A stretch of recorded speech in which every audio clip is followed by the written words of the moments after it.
నమస్తే. ప్రస్తుతం మనతో పాటు సీనియర్ జర్నలిస్ట్ జగదేవ్ ఉన్నారు. ఆయనతో మాట్లాడదాం. నమస్తే సార్. నమస్తే సార్, శాంతి లీలలు దేవాదాయ శాఖలో అని చెప్పేసి ఒక మెయిన్ పత్రికలో వచ్చింది.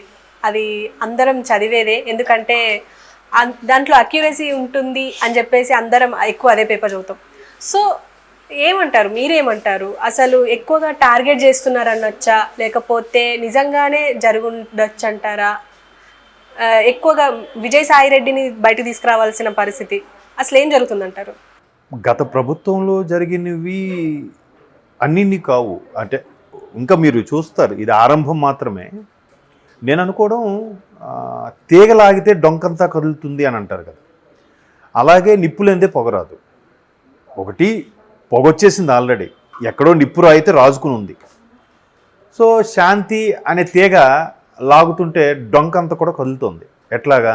గతంలో ఆవిడ చేసిన లీలలు, లీలలు అంటే జనరల్గా మనం తప్పుదారి ఎవరైతే పడుతున్నారో వాళ్ళు లీలలుగానే పత్రికా భాషలో మాట్లాడితే. సో అట్లాగా ఎవరు అండతో చూసుకుని ఆవిడ అలా చేస్తారు, ఎవరు దన్నుతో ఆ విధంగా ఆవిడ అన్నీ పాస్ చేసేస్తుంటుంది. ఒక అధికారికి విచక్షణ ఉంటుంది, ఎంతో కష్టపడి చదువుకొని ఆ స్థాయికి వస్తారు. వచ్చిన తర్వాత కొత్తగా ఒక రంగుల ప్రపంచం పరిచయం అయిన తర్వాత ఏది మంచిది ఏది చెడ్డది, ఎటు వెళ్తే మనం త్వరగా డెవలప్ అయిపోతాం, ఎటు వెళ్తే మనకి అవకాశాలు ఉంటాయి అనేది ప్రతి ఒక్కరూ అదే ఆతృతతో ఆ యాంగ్జైటీతోనే ఉంటారు.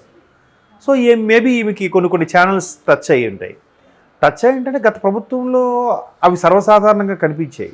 ప్రతి ఒక్క అధికారి కూడా, మీరు నమ్మరు, 2019లో చాలామంది ప్రభుత్వ అధికారులు, ఎస్పెషల్లీ ఏ ఉపాధ్యాయులు అయితే మొన్న వ్యతిరేకించి కూటమికి అంత బంపర్ మెజార్టీతో గెలిపించారో అదే ఉపాధ్యాయులు 2019లో పరోక్షంగా వైసీపీకి ఫేవర్గా ఉన్నారు, సపోర్ట్ చేశారన్నది నాకు తెలిసినంత వాస్తవం. ఎందుకంటే బాబు గారి పాలనలో కొన్ని సరే చూసాము, ఈయన ఒక ఛాన్స్ అని అడిగాడు, ఆయన ఎలాగా 5 ఏళ్ళు ఇచ్చాము, ఈయనకు ఒక 5 ఏళ్ళు ఇద్దాము, ఎట్లా ఉంటుందో, ఎట్లాగూ కసిగా ఉన్నాడు కాబట్టి ఆయన డిఫరెంట్ పంథాలు, ఆయన ఒక మార్కు చూపిస్తాడేమో, ప్రజల్లోకి వెళ్ళి ఇంతగా తిరుగుతున్నాడంటే ప్రజల కోసం అంతగా పట్టించుకుంటాడేమో అనుకున్నారు. సో ఒక్కసారి బొమ్మ చూపించాడు ఆయన, జగన్మోహన్ రెడ్డి గారు, అది అందరికీ తెలిసిందే.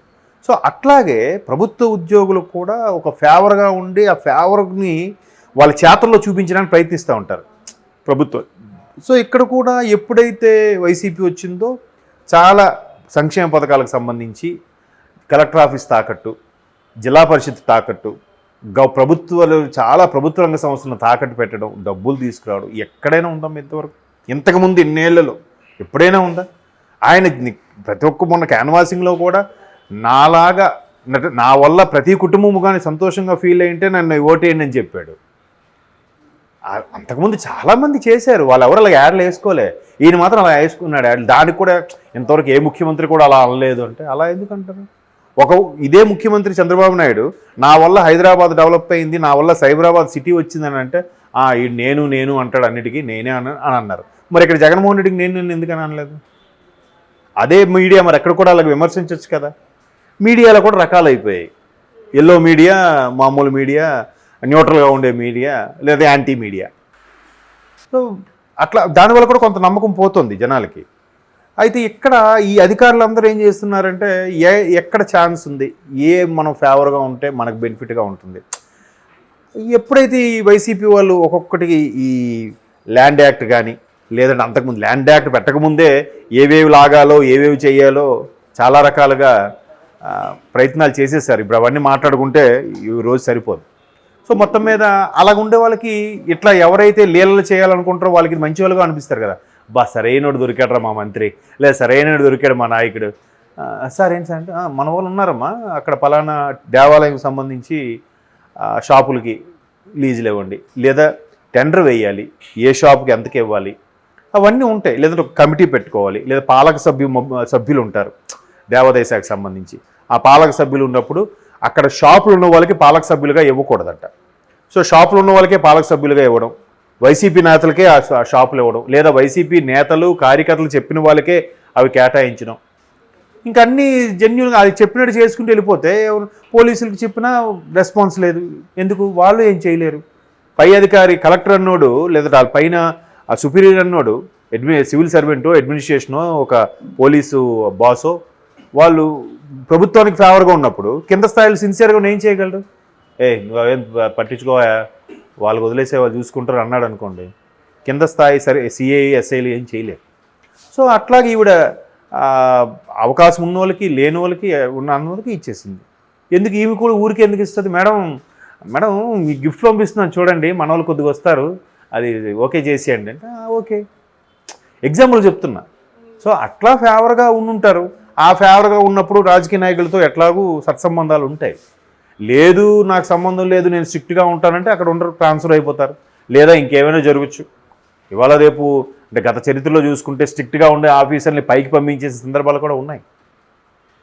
సో అట్లాగా ఈవిడ చాలా ఉన్నాయి, చాలా చేసింది అన్నట్టు కూడా వార్తలు ఉన్నాయి. అలా ఉన్నప్పుడు వీళ్ళ మీద కొన్ని రకాల కేసులు ఇష్యూస్ వచ్చినప్పుడు వీళ్ళకి ఒక ఆర్థిక సలహాదారులు అవసరం, లేదా ఒక పవర్ఫుల్ లాయర్లు అవసరం. ఆ లాయర్లు ఏం చెప్తారు, మీరేం చేయండి. సినిమాలో కూడా మనం అబ్జర్వ్ చేస్తూ మీరు చూసే ఉంటారు, హీరో విలన్ ఉంటే విలన్ కొడుకు ఏం కాదు సార్ నేను చూసుకుంటున్నా, మీ వాడికి చెలరైపోమనండి అన్నట్టుగా చెప్తూ ఉంటారు. దానికి మనం ఏదో అమెండ్మెంట్ పెట్టో లేదంటే ఏదో క్లాస్ పెట్టో మనల్ని బయట తీసుకొస్తా అని. అట్లా లాయర్లు ఇలాంటి పరిచయాలు ఉన్నప్పుడు కరెక్ట్గా అక్కడ సింక్ అవుతుంది. ఒకటి మీరు అన్నట్టు విజయసాయి రెడ్డి గారి అంశము, రెండోది ఈవిడ వైసీపీ వాళ్ళకి వైఎస్ఆర్ వాళ్ళకి ఆ దేవాలయాలకు కానీ దేవాదాయ భూములకి లీజుకి సంబంధించి కానీ ఇవన్నీ ఫేవర్గా చేయడం. ఒకవేళ ఏమైనా ఇష్యూ వస్తే కాపాడడానికి ఆయన పోతిరెడ్డి ఎవరో సుభాష్ అని ఉన్నారు, ఆయన లాయర్ అంట. చూసారా, అంటే పాత్రల పేర్లు వచ్చాయి, దాని తర్వాత కథ అల్లుకుంటే అవన్నీ సింక్ అవుతున్నాయి. ఒక్కొక్కటి ఇప్పుడు మీరు అన్నారు అమ్మాయి ప్రధాన పత్రికలో అంశం వచ్చిందని, దానికి సంబంధించి వాళ్ళు బైట్స్ కానీ కొన్ని రకాల ఆధారాలు కానీ కలెక్ట్ చేయకుండా వాళ్ళు రాయరు. సోషల్ మీడియా కాదు కదా ఆ పత్రిక. ఇప్పుడు సోషల్ మీడియా అనుకోండి, అరే సోషల్ మీడియాలో వచ్చింది నిజమేనా అని అడగచ్చు, కానీ పత్రికలో వచ్చింది అలా అడగలేం. 100% దానికి ప్రూఫ్ ఉంటుంది. అఫ్కోర్స్ అలాంటి పత్రికలు కూడా ఇప్పుడు వచ్చేసాయి అనుకోండి, వేరే విషయం. పలానా దగ్గర ఇలా ఉంది, పలానా దగ్గర అలా జరిగింది, లేనిపోని క్రియేట్ చేసి ఈవీఎంలో ఒక పాము వెళ్ళింది అందుకే ఈవీఎం బదలగొట్టారని లాంటివి కూడా రాయొచ్చు. కాకపోతే ఇక్కడికి మీరు అంటున్న సోకాల్డ్ పత్రిక అటువంటి మచ్చలు అటువంటి డిమెరిట్స్ ఏం లేవు కాబట్టి ఒక్కొక్కటిగా తీగలాగితే దొంగ కదిలే అవకాశం ఉంది కాబట్టి ఆవిడ విషయాలన్నీ బయటకు వస్తున్నాయి. ఇంకోటి ఏంటంటే ఆవిడ నేను ఒక ఎస్టీ మహిళని కాబట్టి నా మీద ఈ అభండాలు వేస్తున్నారు అని ఉంది. దానికి మేధావులు చాలామంది చెప్పేది ఏంటంటే ఎప్పుడైతే మీరు చేసిన తప్పును కప్పిపుచ్చుకునే ప్రయత్నం చేస్తారో అప్పుడే కులాన్ని మతాన్ని అంటగట్టి దాన్ని యూటర్న్ తీసుకునేలా చేస్తారు. అంటే ఎస్టీ మహిళ అయితే చేస్తున్నారు, మామూలు మహిళలు భంగపడట్లేదా? పెద్ద జాతిలో లేదంటే అగ్రవర్ణాలకు సంబంధించిన అమ్మాయిలు ఇబ్బంది పడట్లేదా? పడుతున్నారుగా. పెద్ద పెద్ద కమ్యూనిటీ వాళ్ళు కూడా ఉన్నారు కదా ఇష్యూస్లో, ఎలిగేషన్స్లోనూ లేదంటే కరప్షన్స్లోనూ ఇటువంటి లీలలో చేసేవాళ్ళు లేరా? ఓన్లీ ఆ పర్టికులర్ కమ్యూనిటీ వాళ్ళనే టార్గెట్ చేస్తుందా సొసైటీ కానీ మీడియా కానీ? పైగా ఆమె ఆ కమ్యూనిటీ అని చెప్పి ఎవరు చెప్పారు? ఎవరైనా ఎంతవరకు ఏ మీడియా అయినా ప్రచురించిందా? లేదు కదా. ఆమెగానే చెప్పుకుంది. రైట్. అవును.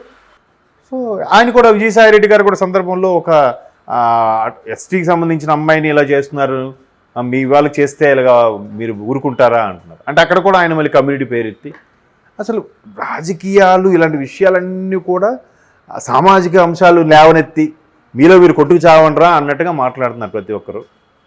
బట్ ఆవిడ లీలల్లో అయితే ఒక్కొక్కటిగా బయటకు వస్తున్నాయి. చూద్దాం మరి, ఇంకా ప్రభుత్వం కూడా చాలా జాగ్రత్తగా డీల్ చేస్తున్నట్టుంది ఇట్లా అంశాలు ఇవన్నీ ఉన్నాయి. ఇది ఈ తీగలాగితే ఇంకా ఈవిడి డొంక కదిలింది, ఇంకా ఈవిడిని లింకప్ అయి ఉండేవేవి అన్నీ కూడా వచ్చేస్తాయిగా, అవన్నీ బయటకు వస్తాయి. ఉల్లిపాయ వేశారు, ఒక్కొక్క కలుగులోంచి ఒక్కొక్కటి వస్తుంది. మేబీ ప్రభుత్వం కూడా అంత చాలా జాగ్రత్తగా డీల్ చేస్తుందని అనుకుంటున్నాను.